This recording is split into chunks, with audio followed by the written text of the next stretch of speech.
தினம் ஒரு கீரை, தினமும் ஒரு கீரை சாப்பிடுவதால் வரும் நன்மைகள் பார்க்கலாமா? தினமும் ஏதாவது ஒரு கீரையை சாப்பிடுவது உடலுக்கு நல்லது. எந்த கீரையில் என்னென்ன சத்துக்கள் இருக்கிறது என்று பார்க்கலாமா? நாம் அலட்சியமாய் நினைக்கும் சில விஷயங்கள் கூட இதில் இருக்கிறது. என்னவென்று பார்ப்போம் வாருங்கள். புதினா. புதினாவில் என்ன இருக்குன்னு பார்க்கலாம்.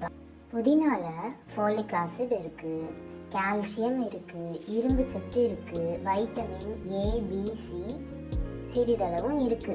இது இரத்த சோகையை போக்குறதுல வல்லது. இது எத்தனை பேருக்கு தெரியும்? சும்மா டேஸ்ட்டுக்காக புதினா யூஸ் பண்ணுறோம், ஆனால் இதில் இவ்வளோ சத்துக்கள் இருக்குன்னு இனிமே புதினாவை தூக்கி போட்டுறாதீங்க. அடுத்து கொத்தமல்லியை பற்றி பார்க்கலாமா? கொத்தமல்லி இதில் கால்சியம், இரும்பு சத்து, vitamin A, phosphorus, vitamin B C இதெல்லாமே இருக்கு. இது பார்வை கோளாறு, ரத்த சோகை எல்லாத்தையும் போக்குமா. எத்தனை பேருக்கு தெரியும் கொத்தமல்லியில் இத்தனை சத்து இருக்குன்னு? சரி, இதை விடுங்க, இனிமே நம்ம கீரைக்கு போகலாம். முளைக்கீரை பற்றி பார்ப்போமா? முளைக்கீரையில் இரும்பு சத்து இருக்கு, calcium, phosphorus, vitamin A B C சிறிதளவும் இருக்குன்னு சொல்கிறாங்க. அப்புறம் இரத்த சோகையை போக்குற திறன் நல்லா இருக்கா அதில். அடுத்தது அகத்திக்கீரை.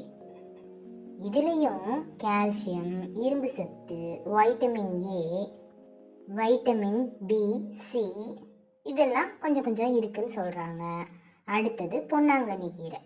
பொன்னாங்கண்ணி கீரையில் இரும்பு சத்து இருக்குது, கால்சியம் நிறைய இருக்குது, பாஸ்பரஸ் இருக்குது, வைட்டமின் ஏபிசி இதெல்லாம் இருக்குதான். அடுத்தது பசலைக்கீரையை பற்றி பார்ப்போம். பசலைக்கீரையில் வைட்டமின் ஏ இருக்குதான், கால்சியம் இருக்குதான், பாஸ்பரஸ் இருக்குதான், இரும்பு சத்து இதுலேயும் இருக்குது, பொட்டாசியமும் இருக்குது. சரி, அடுத்த கீரைக்கு போகலாமா? அடுத்தது வெந்தயக்கீரை. இதுலேயும் கால்சியம் நிறையா இருக்குது, வைட்டமின் ஏ இருக்குது, இரும்பு சத்து நிறையவும் இருக்குது. அடுத்தது புளிச்சக்கீரை. இரும்பு சத்து, வைட்டமின் ஏ, கால்சியம், பாஸ்பரஸ், அப்புறம் வைட்டமின் சியும் இருக்குது. கடைசியாக வர நம்ம வீட்டில் இருக்க முருங்கைக்கீரை. முருங்கைக்கீரை வைட்டமின் ஏ இருக்குது, வைட்டமின் சி இருக்குது, இரும்பு சத்து நிறைய இருக்குது, பாஸ்பரஸ் இருக்குது, அப்புறம் கொஞ்சம் வைட்டமின் பி இருக்குது. முருங்கைக்கீரை போலவே கருவேப்பிலையிலையும் வைட்டமின் ஏ இருக்கான். இது ரெண்டுமே பார்வை கோளாறை நல்லா தடுக்குமா. அப்புறம் நம்ம வீட்டில் இருக்க பசங்கள்லாம் இந்த கீரையே வேணான்னு சொல்லுவாங்க. இந்த கீரையை எப்படியாவது அவங்களுக்கு கொடுத்துடணும். அப்போ எப்படி கொடுக்கறது?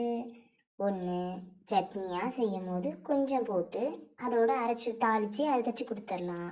அப்படி இல்லைன்னா தோசை மாவில் கொஞ்சம் வதக்கி கொட்டி அரைச்சி கொட்டி கொடுக்கலாம். இப்படி தினமும் கொஞ்சம் கொஞ்சம் எல்லா கீரையிலையும் கொஞ்சம் கொஞ்சம் கொடுக்கும் போது இந்த சத்தெல்லாம் அவங்களுக்கு போயிடும். இது வரைக்கும் கீரையோட நன்மைகளை பார்த்தோம். இதை நம்ம சாப்பிட்டா நமக்கும் அந்த நன்மைகள் சேரும். இது வரைக்கும் இந்த வீடியோவை பார்த்ததுக்கு நன்றி. மேலும் இதே போல் தகவல்களுக்கு எங்கள் சேனலை ஃபாலோ செய்யுங்கள்.